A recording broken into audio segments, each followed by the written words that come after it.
All right, we do have quite a bit to cover, so we can go ahead and get started. Thank you so much, everyone, for joining. Real quick, one more time before we begin, we encourage you to go ahead and access your Savi account so that you can follow along during the presentation. You can scan the QR code on your screen to go to the right page to get started, and I will also put those links for you in the chat.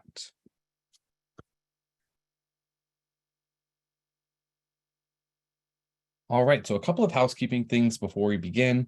We'd like to let you all know that this workshop is being recorded and informational materials will be made available to everyone following today's session. If you have any questions, please put those in the Q&A. We'll take a couple breaks throughout the presentation to answer some out loud. And we've also got some of our great support team members on that can answer your questions during the presentation too. And finally, if you need to enable closed captionings, I just sent a link in the chat with some instructions on how to get those turned on. So thank you again for joining. My name is Jobe, and I'm the Senior Associate of External Affairs here at Savi. I am really excited that you're all here so that I can tell you a little bit about some updates to the one-time debt relief program and help you understand how Savi works. We've got some of our support members on as well that are answering your questions. So thankful for them to be on helping as well. So during today's presentation, we will go over a brief introduction as to who Savi is and what we do. And then we will cover all of the status updates you need to know on that new one-time debt relief program. After that, we will talk about some major policy and program updates, and then we will wrap up with an overview of your Savi account. That way you can get started today. If you have any questions during this time, again, feel free to put those in the Q&A so that we can get them answered for you. So for those of you that are new to Savi, here is a little bit about us. We are a public benefit corporation, and we started just over 5 years ago in order to help borrowers just like you all. We are run by experts and advocates that have over 2 decades of experience, and many of us also have student loans of our own. So we have firsthand knowledge that helps us to help you all. And last, we're really focused on savings. We help you find these savings through programs like income-driven repayment plans, which help give you an affordable monthly payment, and through forgiveness programs like public service loan forgiveness. This may be the first time you've heard about these programs. You may be familiar with them. So I'll talk about those coming up soon. That way you know everything you need to know about them. So here at Savi, our goal really is to make it easier for you to manage your loans. We help simplify and digitize the entire eligibility and application process for federal forgiveness programs. So working with us, you can enter in all of your information and see what you qualify for right there on our website. Working with us, you can reduce your student loan payment by an average of $150 a month. And on average, our users qualify for about $20,500 in forgiveness. So far, we've helped users find over $1 billion in projected loan forgiveness. And one of the biggest benefits is we just have one application for you to complete, and you can see personalized options for all of the federal forgiveness programs that we help with. So that's a little bit about us. Let's jump right into it now and talk about the new one-time debt relief program. We'll talk about what this program included, some lawsuits that were against the program, and we'll talk about the recent Supreme Court decision on this program that came out last week. After that, we will wrap up with some other programs that are available to you right now that you can still take advantage of. So starting off, what was that one-time debt relief program? This was a brand new program announced last year by President Biden and was designed to give borrowers $10,000 in debt relief. For borrowers that received a Pell Grant, they could receive an additional $10,000 in cancellation. In order to qualify, borrowers did need to meet an income requirement of $125,000 or less as an individual, or $250,000 or less as a married couple. Almost immediately, lawsuits were filed that put this program on hold. So in November of 2022, the program was paused and no relief was given out. Those cases worked their way through the court system and made it all the way up to the Supreme Court, who heard arguments and decided whether or not this program could continue. They released their decision last week and decided that this program cannot continue. So what were these cases? There were 2 cases brought by 2 different parties against this debt relief. The first case was brought by 2 borrowers who did not qualify for forgiveness under this program. They argued that the program wasn't fair since they couldn't receive all the benefits of it. The Supreme Court found that the borrowers in that case didn't have reason to sue, and the case was dismissed. However, in the second case, it was brought by several states that argued they would lose out on revenue if this cancellation went through. The Supreme Court found that Missouri would be affected if this relief went through, and therefore did have standing to sue. In making their decision, they found that President Biden and the Department of Education did not have the power to cancel debt under a specific law called the HEROES Act. So because of their decision, that means that the avenue that the Department of Education was pursuing this debt relief under is not allowed, and this program will not continue in its current format. So what does this mean for you? It means that this debt relief program won't be able to continue. However, the Biden and Harris administration is currently exploring alternative pathways to pursuing similar debt relief, but as of right now, no replacement programs are available. They have stated that they are committed to fighting for student loan borrowers, pursuing other avenues to try and get this relief through. So as that progresses, if anything does come out, we will continue to monitor it to let you know. But while this won't continue, there are still other programs that you can qualify for and get relief through right now.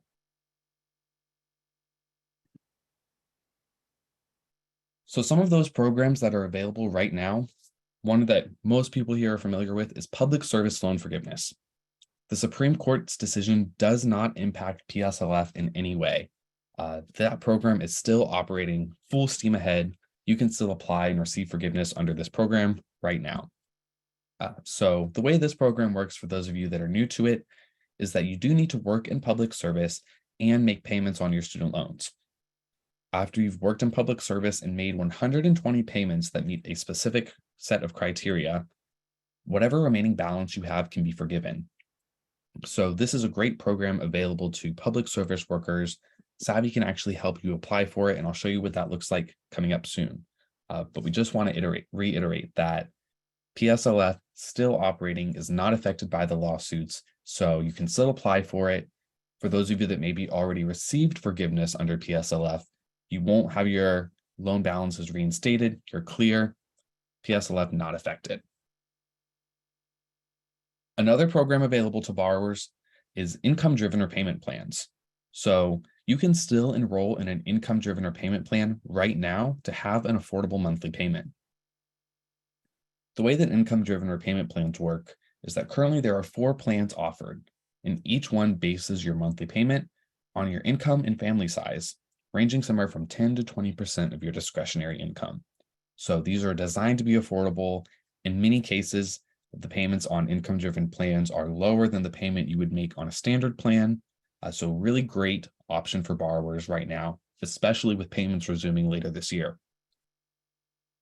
One benefit of income-driven plans is that they do have forgiveness available under those programs as well. So after you have enrolled in an income-driven plan and you've made your payments for 20 or 25 years, depending on your loan types and plan that you enroll in, if you still owe a balance after that 20 to 25 year period, the remaining balance can be forgiven too. So these are 2 great programs available to everyone right now that we encourage you to look into, apply if you qualify for them, and take advantage of them right now.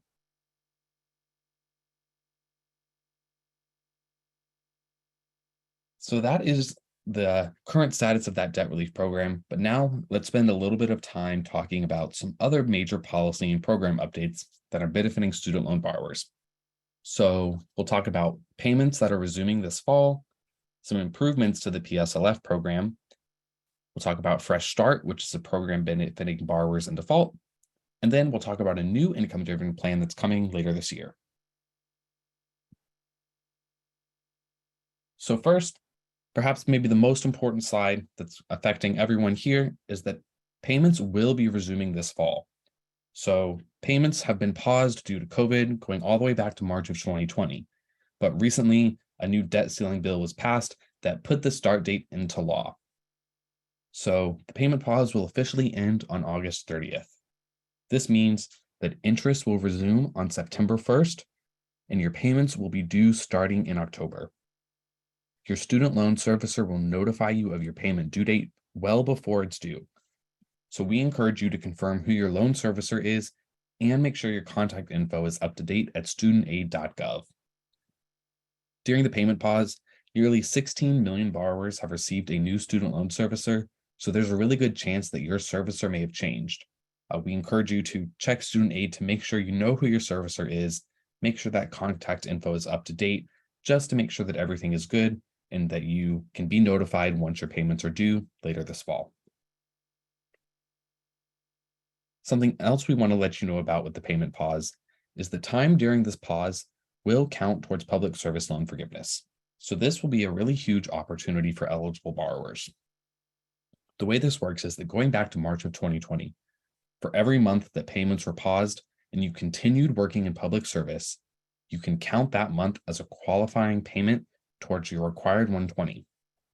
So by the time the payment pause is over in August, for every month that you continued working and payments were paused, you'll have the potential to receive over 40 free PSLF credits. So that's almost a third of the way without any extra money out of your pocket.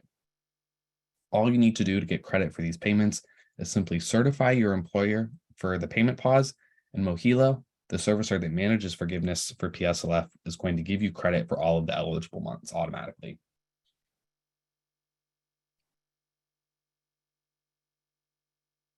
Next up, some improvements to PSLF. Later this year, the Department of Education will be extending some of the benefits provided under the limited PSLF waiver that was in place last year. So those were some temporary expansions of PSLF requirements that helped you get credit for more past payments. The Department of Education realized how beneficial those changes were, and they're working to make some of them permanent. So in implementing these changes, they have two goals in mind. The first of which is to help you earn more progress towards PSLF. They'll be letting you get credit for late, installment, and lump sum payments. You'll also be able to get credit for certain forbearance and deferment periods. And you'll also be able to get a weighted average of existing payments on consolidated loans, meaning that when you consolidate, rather than starting over, you can get that weighted average of your payments to continue your progress towards forgiveness. These changes will be really beneficial in helping you get credit for more payments that you've made in the past so that you can get closer to that forgiveness threshold. The second goal is they're going to make it easier to certify your employment for PSLF. They'll be doing this by applying a standard of full-time employment at 30 hours per week. So in the past, the requirement was either to work 30 hours per week or your employer's definition of full-time. If your employer's definition of full-time was over 30, you had to work more than 30 hours. But now, moving forward, anyone working at least 30 hours will be considered full-time under this program. They'll also be allowing adjunct faculty to multiply their credit hours by 3.35. So this means that for those part-time adjunct faculty, you'll be able to get closer to and hopefully over that 30-hour threshold so that you can qualify too. And another exciting change, in some cases, contract workers will also be allowed to certify their employment. That way, if you're a contract worker working on behalf of a public service organization, you can qualify for this forgiveness too. All of these changes will be implemented automatically, and all you'll need to do to get credit for them is simply certify your employment. That way, your payments can be counted under these new changes.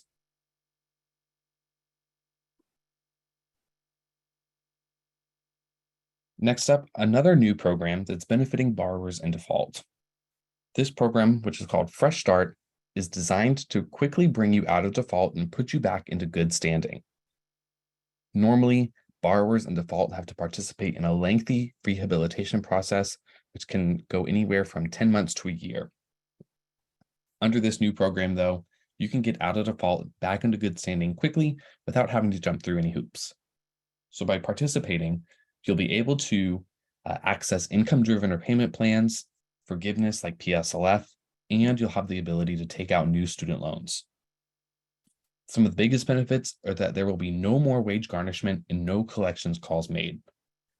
So if you are a borrower with defaulted direct, FFEL, or Perkins loans that are held by the Department of Education, you are eligible to participate, and we really encourage you to do so.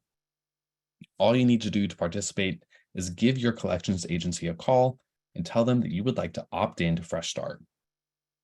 Once you do that, it will take about a month to complete.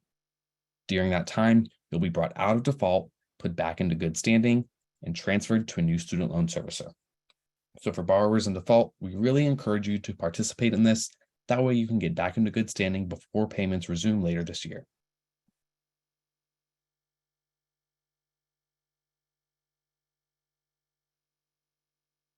Another new update we want to let you know about is that later this year, the Department of Education will be making some changes to the income-driven repayment plans that are available. They'll be releasing a new plan called the Save Plan that will help lower monthly payments for borrowers. Eventually, this Save Plan will end up replacing one of the currently existing plans, which is called the Repay Plan. The implementation of this new repayment plan is being split up into two parts, so let's break it down for you. Coming later this summer, if you enroll in this plan, any unpaid interest will be covered.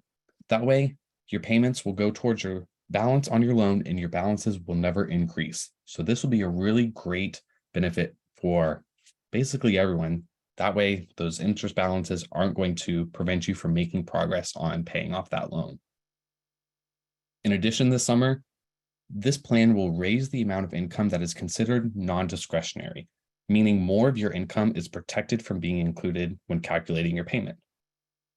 No borrower making under 225% of the poverty level will have a student loan payment. So this equals out to about $15 an hour. Anyone making less than that will not have to make a payment on their student loans. And the best part of that is that if you are approved for a $0 payment, that time will still count towards forgiveness. That way, you won't be required to pay, but you can stay in good standing and continue to earn progress towards forgiveness down the road. Next summer in 2024, they'll be implementing the rest of that repayment plan. Once those changes take effect, monthly payments will be calculated at 5% of your discretionary income if you have undergrad loans and 10% if you have grad loans. For borrowers that have undergrad and grad loans, you'll have a weighted amount based on your loan types and balances that will range somewhere from 5 to 10% of your income. So next summer, borrowers will see their payments reduced even further, helping it make payments more affordable. Another change coming next summer is that borrowers with loan balances under $12,000 will receive forgiveness after 10 years instead of 20. So for borrowers with lower loan balances, this will shorten the timeline, helping you receive forgiveness under those income-driven repayment plans even sooner. These are some really exciting changes that are on the horizon, but they're not available just yet. Savi will support enrollment in this plan within the coming weeks, and once it's available, we will be sure to notify borrowers. That way you can enroll through Savi. So be sure to follow us for updates, stay on the lookout for emails, and we'll let you know as soon as you can enroll.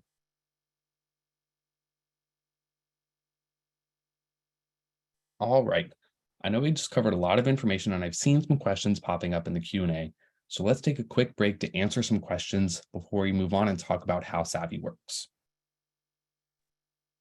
Hey, Jobe, I know we had a lot of people join on because there was an issue with the link, and we really apologize that for everyone who is having some difficulty. Is there any way you might be able to go back to the first couple of slides and just give a quick debrief on what is happening with the Supreme Court? Of course, let me go back a couple of slides, get all of that for you.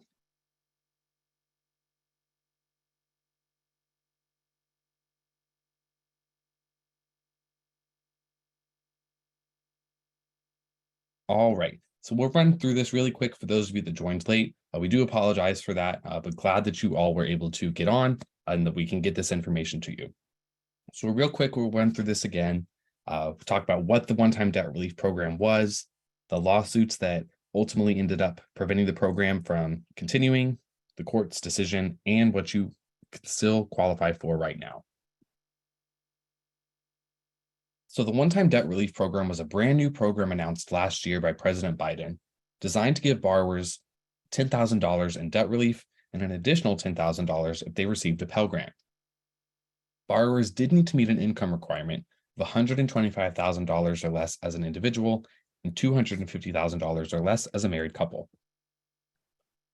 Almost immediately, lawsuits put that program on hold, so In November of 2022, they put that program on hold and no relief was ever given out. The cases worked their way up to the Supreme Court, and the decision that they released last week determined that this program can't continue. So what were those cases? There were actually two cases against this program. The first was brought by two borrowers who didn't qualify for forgiveness under this program. They argued that it wasn't fair since they didn't qualify for all the benefits. The Supreme Court found that they didn't have standing, meaning they didn't have a reason to sue, so the case was dismissed. In that second case, though, it was brought by 6 states who claimed that they would lose out on revenue if this cancellation went through.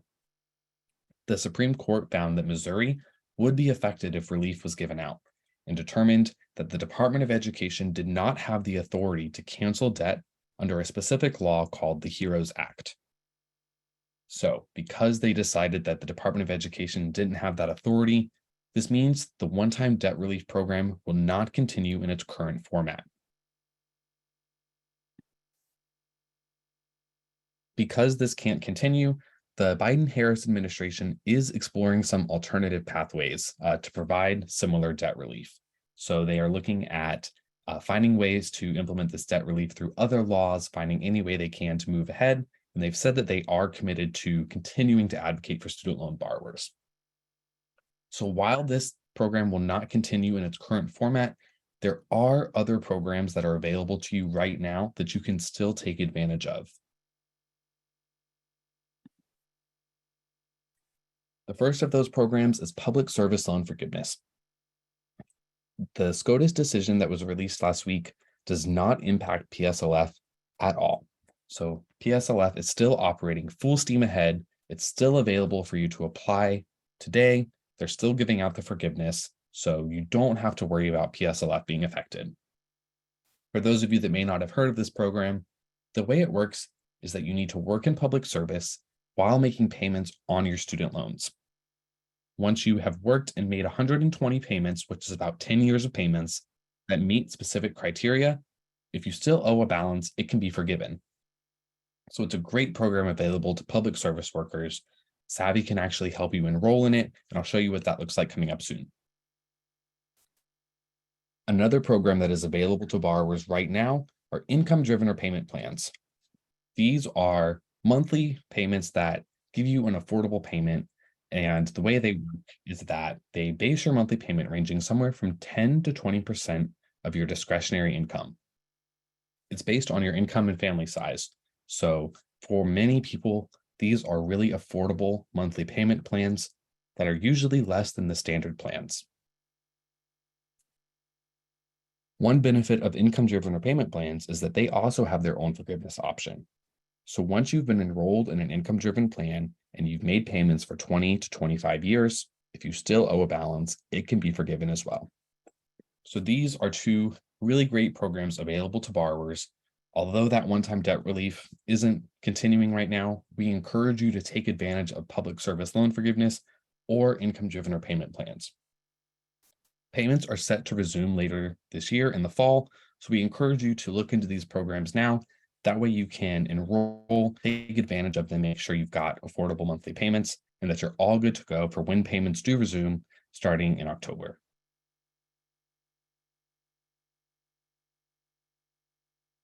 All right.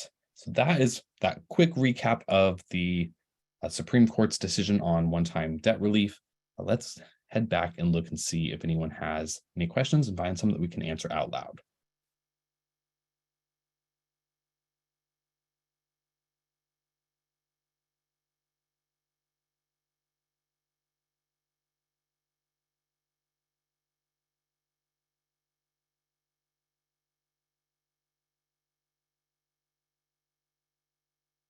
All right. Taking a look at some of your questions, I know our support team has been in there answering your questions. Does anybody have any questions that would be great to answer out loud? Katie, have you seen any that maybe people are asking a lot about, or any that you think are good to answer out loud? Yeah, so one good question would be, what options do you have if you're retired? Great question. So for those of you that are retired, In most cases, your best option are going to be income-driven repayment plans. For public service loan forgiveness, that program does require you to be actively working, so income-driven repayment plans are a great option for those of you that are retired. You can enroll in these plans, have an affordable monthly payment, and you can get that forgiveness after that 20 to 25-year period. One of the really big perks of income-driven plans for retirees is that you can be approved for a $0 payment if you have low or no income. So the way that works is you'll be approved for a $0 payment for up to 12 months, and you'll be able to stay in good standing without being required to make a payment on your loan. The other good thing about that $0 payment is it still counts towards forgiveness. So even if you're approved for a $0 payment, you'll still be continuing to earn progress, getting closer to that 20 or 25-year period. Jobe, I have another question for you. This comes through. Someone asked, can you do income-driven repayment plans and public service loan forgiveness? Great question. You can, and that's actually a requirement of public service loan forgiveness. So the way that public service loan forgiveness works is that you're required to, one, work in public service, and two, to pay your loans on an income-driven plan. So once you've worked in public service and made your payment on that income-driven plan for 120 payments, which is about 10 years, whatever remaining balance you have can be forgiven. So there is a bit of overlap between the programs. If you work in public service, you can pay on an income-driven plan, have that affordable payment, and still be able to qualify for forgiveness after 10 years. Separate from public service loan forgiveness is that income-driven forgiveness, which is after that 20 to 25-year period. And I'll show you coming up soon how Savi can actually help you see what all of that looks like, helping you see what your payment can be on an income-driven plan, how if you qualify for public service. So we will show you what that looks like coming up very soon. Great. One last question. I'm seeing a lot of these come through. A lot of attendees are asking, what qualifies as public service? So maybe could you clarify that a bit more? Of course. So public service loan forgiveness requires that you work in public service. The definition of that is either a government organization at any level, so that can be federal, state, local, or tribal government, or at a non-for-profit 501c3. So as long as you work for a government organization or a nonprofit, that employer type does qualify for forgiveness. One of the great benefits is that it's not based on your job role, it's just based on your employer type. So whether you are an administrator, a custodian, whatever it may be at that organization, anyone who works for a government organization or nonprofit can qualify. And one of the other things is you may still be asking, what about my specific employer? How do I know? Savi can help you identify if your employer qualifies, and we can help you get enrolled in that program. So I'm going to cover that on our walkthrough of the Savi website coming up soon.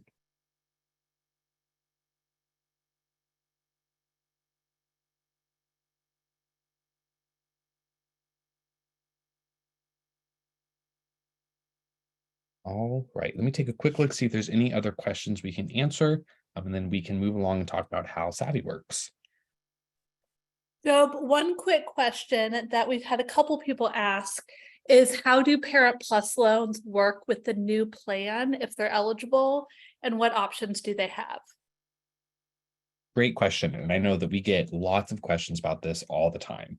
So Parent Plus loans, I think, are some of the trickiest student loans that we work with. If you have a Parent Plus loan, you do need to jump through a couple of extra hoops in order to get it on track for forgiveness. So if you have a Parent Plus loan, it needs to be consolidated into a direct consolidation loan. Once it's been consolidated and is in that direct consolidation format, it's then eligible to be enrolled in the ICR plan, which is one of those income-driven plans. So while there are currently 4 plans available, Parent Plus loans are only able to be repaid on one plan, which is the ICR plan. So as of right now, those loans are not going to be eligible for that new plan coming out later this year. If you have a Parent Plus loan, it needs to be consolidated and can only be repaid on the ICR plan. The good news is, though, that once you've consolidated and enrolled it in the ICR plan, you can start earning progress towards PSLF and IDR forgiveness. So once you consolidate, enroll in ICR, you'll be on track for forgiveness. That way you can receive it down the line. All right, I'm seeing a lot of questions too about people saying, still, does my employer qualify? How do I consolidate? Where do I get that form? So I think this is a good way to transition and talk about how Savi works and how we can help you get all of these questions answered.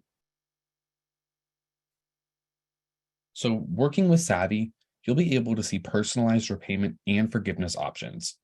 You'll be able to complete our application, and we will show you everything that you qualify for, showing you if your employer qualifies for PSLF, how far along you are towards forgiveness, what your monthly payment could be on an income-driven plan. We really cover all of it, and we make it really easy to see what's available to you. We will also monitor for new programs and policy changes. So as you've seen, there's a lot going on in the student loan world right now, but working with Savi, we can help you make sense of it all, update you when a new program is announced that could benefit you. That way you can take advantage of any and all savings possible. We will also help with the yearly recertification of repayment and forgiveness plans. So when you are enrolled in an income-driven plan or pursuing PSLF, there are forms you need to submit every year to stay on track. We can remind you when it's time to submit those forms and keep you on track so that you can get to forgiveness as soon as possible. And then last, some of our biggest benefits, you can actually sign and submit all of the paperwork needed digitally through your Savi account. So for those of you asking, where can I get that PSLF application? How can I enroll in an income-driven plan? Working with Savi, we can help create that form for you digitally and take care of getting it turned in to make that process as easy as possible for you. And best of all, you can receive personalized support from student loan experts, just like all of our great support members that are on this presentation answering your questions.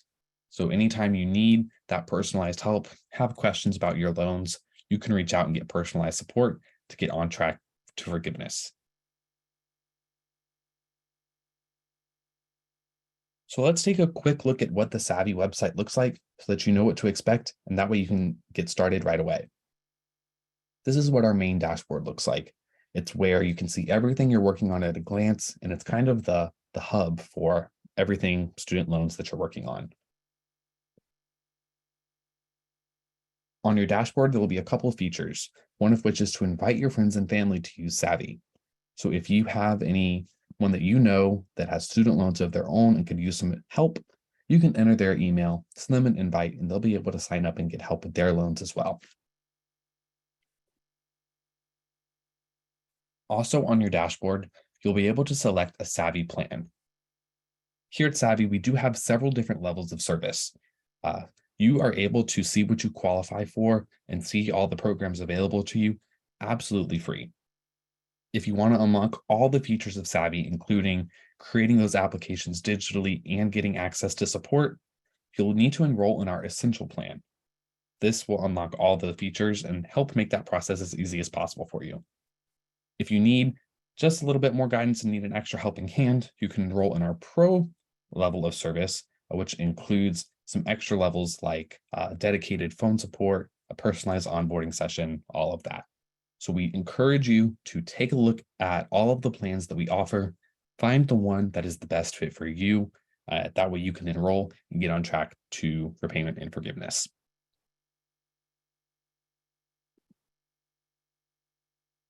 All right, so that's kind of the main components of the dashboard. Let's now take a quick look at what our application looks like. That way you know what information you'll need to provide. So whenever you're completing the application, we will get everything we need from you to give you repayment and forgiveness options. The first thing that we'll ask for is family information, since that affects your payment on an income-driven repayment plan.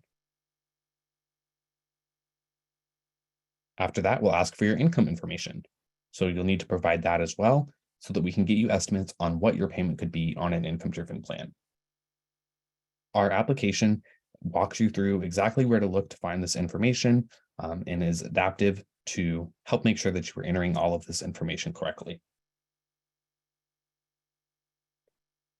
After that, we'll then ask for employer information. So this is one of the important pages of the Savi application because this helps identify if your employers qualify for PSLF. You can add all current and past employment to see if they are a public service employer. The easiest way to do this is to click Add Employer and search through our database by your employer's name.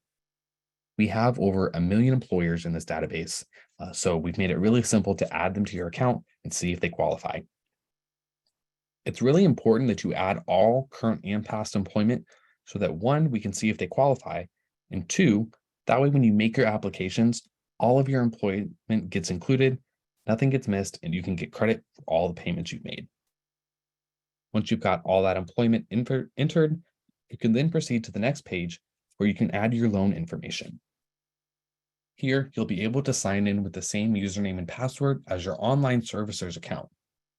When you do this, we'll take a snapshot of your loans, pull it over so that we can see your loan balances, your loan types, your repayment history, and get the last of the info we need to get you those estimates. We like to clarify that Savi is not a loan servicer, and adding your loans on this page does not take any action on them yet. It just lets us see your situation to see what's going on and get you those estimates. Once you've got all that information entered, our plan options page will show you everything that you qualify for. You'll be able to see exactly what your monthly payment could be on an income-driven plan, see how far along you are towards forgiveness, and how much forgiveness you can receive. Our application will automatically show you the plan that will save you the most. But if you want to see everything you qualify for, simply click Show More Plans to see everything that is available to you. Once you find the plan that's the best fit for you, you're ready to enroll, simply click Continue to get those applications generated. So I talked about the different levels of service that Savi provides, and this is where it really comes into play. If you are an Essential or a Pro member, you'll be able to create your applications digitally to make this process a little bit easier for you. On the left, you can see what it looks like when you create the PSLF application, which is called an Employment Certification Form. You'll be able to create the application for each one of your employers, and we will take care of sending it to them, getting it signed, and submitting it on your behalf. On the right, you can see what it looks like with your income-driven repayment application. We pre-fill the information on the application using everything that you provided on your application. The number one reason that applications are denied is because they're filled out incorrectly. But by working with Savi, we can ensure that it's completed properly and has the best possible chances of being accepted. Same thing, we'll take care of helping get it signed, and then we will submit it to your loan servicer to get you enrolled in your selected repayment plan. Once you've created all those applications, you'll be able to track their statuses back on your dashboard. You can see exactly what step of the process you're on, seeing if your employer has signed, if the form has been submitted, and if it's been processed. Same with your income-driven application. You can see exactly what steps are still needed in order to get that application successfully processed and enroll you in your selected plan. As you're working through the application, if you have any questions, we are here to help. Anyone can consult our Help Center, which includes articles on common student loan topics, frequently asked questions, and even videos that walk you through completing the application. If you are an Essential or a Pro member, you'll be able to reach out to our support team to get that personalized help with your situation. And we just launched a brand new call center, so feel free to give us a call weekdays from 9 to 5 to get your questions answered in real time. All right, wrapping things up, I'll leave you with some next steps. If you haven't already, be sure to access your Savi account. That way you can see what you qualify for. Complete your application to see everything that's available to you, and enroll in Essential. That way you can make sure that nothing gets missed and you are on track for forgiveness. So thank you so much for attending. We really do appreciate your time. We can spend a couple of minutes now answering some more questions to make sure that everyone is good to go and can get started once they leave here.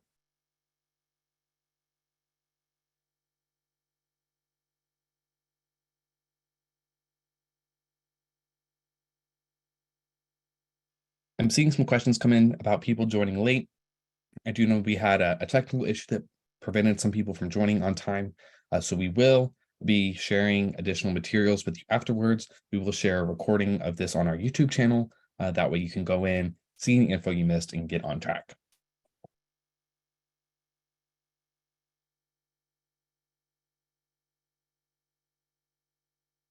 Hey, Job, I saw a question come in. Someone asked, is it true if you consolidate your debt under sort of the new system, that the loans, for example, 0 months will take on the months counted for the older loans?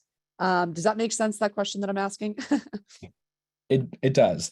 So later this year and early next year, the Department of Education is going to be doing something called a one-time account adjustment. And that is going to be going through looking at all the periods that you've been in repayment and giving you credit for basically any payment you've made. That way you can get as close to forgiveness as possible. As part of those adjustments, they'll be looking at borrowers who have consolidated loans. So in some cases, you may have loans that have different payment counts. Maybe you've been paying on one for a long time and one you just started paying a couple of years ago. What they'll be doing is they'll be looking and applying whatever the highest payment count that you have to the new consolidation loan. So for example, say that you have a loan with 100 payments and a loan with 50 payments. Once you consolidate, they'll apply that 100 payment count to the new loan. That way, all your loans have one count moving forward and you can be closer to forgiveness. These account adjustments, as I've said, will take place later this year and early next year and will be an automatic process. So as long as you have consolidated before then, or you have loans managed by the Department of Education, will be automatically included in those adjustments once they happen. Awesome. Thanks, Job. I saw a couple other questions coming through asking about how far back PSLF goes. We know it's a retroactive program, but can you explain just exactly how far back it goes? For sure. So the Public Service Loan Forgiveness Program started in October of 2007. This means that they are going to look at any employment and payments going back to that date. So from October 2007 to now is the period they'll be looking at. If you made payments before that date or you worked in public service, that's great. Unfortunately, those aren't going to count towards your required 120, only October 2007 to now. So whenever you are adding your loans and adding your employers to your Savi account, you can go back to that date and we will automatically take that into account to get you an accurate estimate on that results page. Great, thank you. And I see a lot of questions coming into Job about this new SAVE plan. Would it be possible to just give a quick recap of what that plan is and how people might be able to benefit? For sure. So later this year and next year, the Department of Education is going to be making a new income-driven repayment plan called the SAVE plan. This summer, they will be implementing a couple details of it. Next summer, the rest of it will be implemented. So for this summer, this plan will help raise the amount of income that is protected from repayment so that no borrower making under 225% of the poverty level, which is about a $15 an hour wage, will have a student loan payment. The biggest benefit, I think, this summer is that they will also be covering any unpaid interest. That way, if you enroll in the SAVE plan and you're making your minimum monthly student loan payments, any unpaid interest will be covered. That way your loan balances never increase. So that's what's coming this summer. Next summer, when that new repayment plan is fully implemented, they will be lowering payments to 5% of your income for undergrad loans. And if you have undergrad and grad loans, you'll have a weighted average ranging from 5 to 10%. So many people will see their monthly payments significantly lowered under the SAVE plan. We are monitoring it, waiting for that plan to be officially released. Once it is available, you will be able to enroll through Savi, and we will notify everyone and help give you details on how you can get enrolled. So be sure to stay up to date with Savi, stay in the loop. That way, when it's available, we can notify you and you can get enrolled. Thanks, Job. And when it comes to employment counting for public service loan forgiveness, does it need to be one consecutive employment or can it be multiple employments that you can count towards the ultimate 120? Great question. It doesn't need to be consecutive. The way that program works is it's just once you've made 120 cumulative payments. So if you maybe worked in public service, you stopped working and went to a private employer or something like that, and then you started again, no worries, you can still qualify. All you need to do is just turn in that employment certification form for any of your past public service employers. Once you have certified all your public service employers, Mohila will count up all the payments you've made, let you know how many you have and how many you still need to reach 120. So if you have some gaps in there, totally okay. That does not disqualify you. Great, thanks, Job. Someone else asked, am I correct that rather than updating our income and employment status and signing up through our assigned service provider, we can just do that through Savi, right? So they can update their Savi account, we'll show them what they're eligible for, and then we can submit their applications. That's generally how it works, right, Job? Yes, exactly. So navigating this on your own may be a little difficult and confusing, but by doing it through Savi, you can have kind of everything related to your student loans in one place. We can show you all the plans you qualify for, show you your progress towards forgiveness, and best of all, we can help you enroll in them. So once you see those results, see what you qualify for, we'll be able to create the applications, turn them into your servicers to enroll you, and you'll be able to track those statuses all on your dashboard. So it's kind of an all-encompassing benefit, all right there in one place to make it easy for you.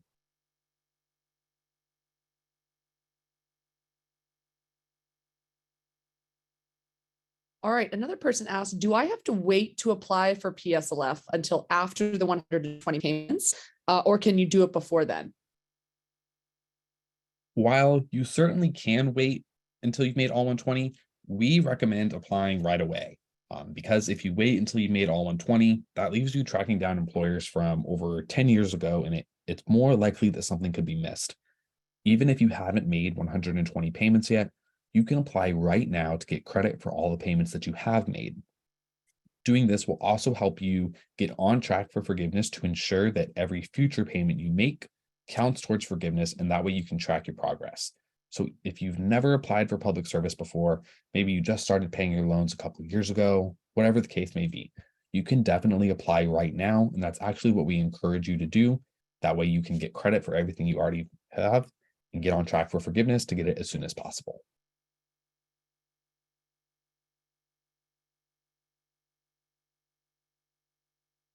All right. And just as a reminder, this session is being recorded and everyone will be able to receive a copy of that recording that will go out about 24 hours from now. So again, we apologize for the technical difficulties in the beginning, and not to worry, we will be hosting a lot more of these as well as more updates come out from the Department of Education. A lot of people are also asking to provide the phone number. I'm not sure if we have that on a slide, Job, that we could maybe show back, but if we have the phone number that is easy or accessible, that would be helpful. Let me look. The easiest way to find that phone number, I will say, is on your Savi account. If you click contact support, it will provide the phone number right there from any page in the Savi application. So although I don't have it on me right this second, when you're logged into your Savi account and click contact support, it will give you all of these options and that number will be right there available to you. So I encourage you to access your Savi account and then you'll have access to all of those resources. All right, cool. Another question that we're seeing coming through. So some people are just a little confused about, when payments are actually going to start back up, right? We know interest may be starting in September, bills coming in October. Could you just clarify when that's going to start? For sure. So interest on all federally held student loans will be resuming on September 1st. This means that from September 1st onward, interest will begin accruing on your loans again. This doesn't mean that you will be needing to make a payment on September 1st, though. Throughout the month of September and into October, servicers will be notifying you of your due date. The Department of Education has said that due dates will not be until October. So interest resuming September 1st, payments will be due in October. The Department of Education is also implementing a couple additional steps and protections to help everyone ease back into repayment. So there will be, some grace periods, lots of notices going out from your servicers notifying you. That way it will be very clear what your payment amount is and when your payment will be due. So interest September 1st, payments in October. Hey, Job, a lot of people are asking if they have loans such as FFEL loans, what are the steps to consolidate to get those to be eligible for public service loan forgiveness and other repayment plans? Great question. So if you have those FFEL loans, which we just call FEL loans, they do need to be consolidated to make them eligible. The way that process works is through the student aid website, you will submit the consolidation request and it will convert all of your loans to a direct consolidation loan. Once it is a direct consolidation loan, you'll then be able to enroll it into an income-driven plan and get it on track for forgiveness. The great benefit of working with Savi is that we can confirm what loan types you have. And if you need to consolidate, we can walk you through that process. So I would encourage you to add your loans to your Savi account. We'll let you know what type they are. And if you need to consolidate, we'll actually provide you with step-by-step instructions to submit that consolidation request, get them converted to direct. That way you can enroll and get on track for forgiveness.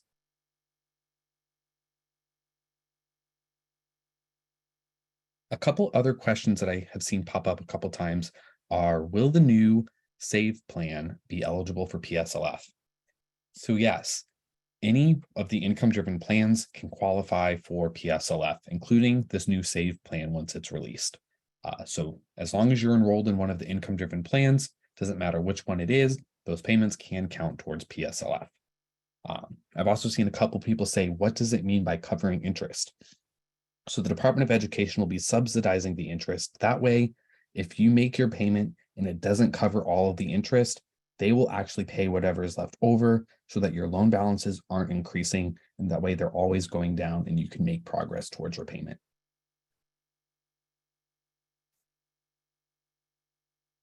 Jobe, I'm seeing some questions come in about recertification, when payments start back up. Could you speak a little bit about, what people might have to do when it comes to recertification? For sure. So for those of you that were already enrolled in an income-driven repayment plan before the payment pause, most people's recertification dates have been heavily pushed back and you won't be required to recertify before payments resume. However, your loan servicer will notify you when it is time to recertify. And once it's time, you can work with Savi and we can help you get enrolled. I would encourage you all to check your student aid accounts, make sure your contact info is up to date, and check your servicer's account. That way you can see if you're on an income-driven plan, if it's time to recertify. And if you do need to recertify, or maybe you're not on an income-driven plan yet, you can work with Savi and we can help you get enrolled. That way you are good to go for when payments resume later this year. Awesome. Thanks, Jobe. Someone else asks, if I haven't made any payments towards any of my loans, and if I start, can I qualify for public service loan forgiveness? And if so, how long would I have to wait? And maybe you want to speak a little bit to, how they're able to get credits for payments, or I should say non-payments made during the payment pause period as well. For sure. So some of you may have entered repayment on your loans during the payment pause and haven't made any payments on your loans yet. One of the benefits of the payment pause is that these paused months will count towards forgiveness. So all the paused months will count towards forgiveness on income-driven plans that have that 20 to 25-year timeline. If you were working in public service during the payment pause, those paused months can count towards your required 120 for PSLF as well. So for those of you that maybe entered repayment for the first time during the payment pause and haven't made a payment yet, you could still already have some credits that you didn't even know about. So for those of you pursuing PSLF, all you need to do is submit an employment certification form for your employers from during the payment pause, and you'll automatically get credit for any of those months that you are eligible for. So even if you've never made a payment, we would still encourage you to apply for PSLF right now because there may be payments that you didn't know about, and it helps you get on track for forgiveness down the road. Awesome. And I think maybe we have time for one last question. For people asking if they're having issues with their servicers or they're seeing an error with their servicers, how would you recommend, them going about, or how can Savi help them? Great question. And this is actually something that we are seeing a lot right now. Servicers are inundated with requests. They are really backed up. And there's a lot of people that need help that are having a hard time getting access to it. So that is one of the benefits of working with Savi, is that we can help ensure that your applications are processed correctly. If any issues do arise, we can help you get in contact with your servicer, get those applications corrected and processed. And we can also help escalate claims to higher ups if possible and need be. So there are certain offices that oversee servicers, like the Ombudsman's Office, which is a resource available to student loan borrowers. So anytime you're working with servicers and maybe run into an issue, the Savi team will be here to help get that resolved, direct you to the appropriate channel to get those issues resolved and get you on track for repayment, forgiveness, whatever it may be.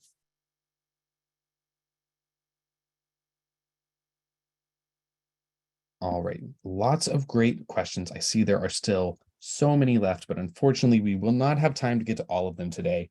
So if we didn't get to your question, I do apologize, but I would encourage you to access your Savi account, start that application to see what you qualify for, and there's a good chance your question will be answered as you work through it. If you do still have any questions after that, though, don't hesitate to reach out to the resources we have, like our help center, our support team. We are always standing by ready to help. So thank you so much, everyone, for attending today. We really do appreciate your time. Apologies again for those technical difficulties, but we will be sharing the recording after this. We'll also be hosting lots more of these sessions as we get closer to payments resuming. So thanks again, everyone, for joining. We appreciate your time, and we hope you have a great afternoon.